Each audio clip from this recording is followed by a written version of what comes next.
FIFA considering Oman and Kuwait to host some 2022 World Cup games. The New York Times. FIFA is pressing ahead with plans to expand the 2022 World Cup despite the concerns of some officials in the host nation, Qatar, whose support the project requires. The move, under the plan currently being considered, most matches in the 2022 tournament would still be held in Qatar, which won the rights to a 32-team event and continues to prepare for one U, but other games would take place in Kuwait and Oman as part of a broader Middle Eastern World Cup.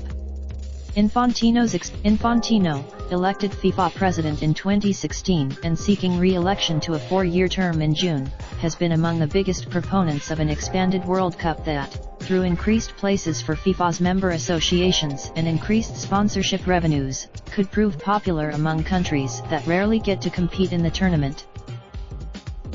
A final call on the idea was expected to be made next week when FIFA's governing council meets in Miami, but Infantino has decided to move the final decision to FIFA's annual Congress in June, where he is standing unopposed for re-election.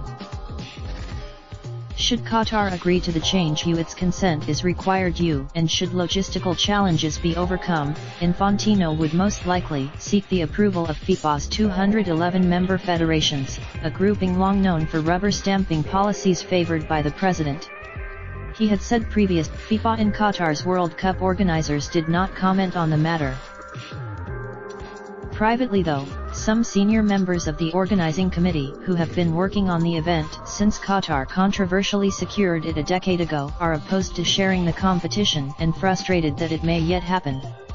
Qatar's final, while Infantino has suggested that sharing games with Qatar's neighbors would help heal rifts in the region, a FIFA-led group conducting a feasibility study has concluded that it would be impractical to include the blockading countries, which also include Bahrain, in hosting plans, leaving Oman and Kuwait as favored choices. Infantino has pushed an expansion of the World Cup at every opportunity in recent years, despite setbacks along the way. He pulled the issue, but Qatar's posture, it has not publicly rejected an expanded World Cup, even as logistics almost certainly require bringing in partners, has emboldened Infantino to forge ahead to secure the expanded format, which has been adopted for the 2026 World Cup and beyond. Infantino has vacillated when asked about the intensity of his push for a 48-team World Cup, veering between sporting justifications that center on growing interest in the sport and politically hopeful ones that suggest it could ease political tensions in the region. There are tensions in this particular region, and it's up to their respective leaders to deal with that, but maybe it's easier to talk about a joint football project than more complicated things, Infantino said in January. If it can help all, Kuwait and Oman have remained largely neutral during the Gulf crisis, which has been characterized by bitterness and often petty behavior between opposing countries.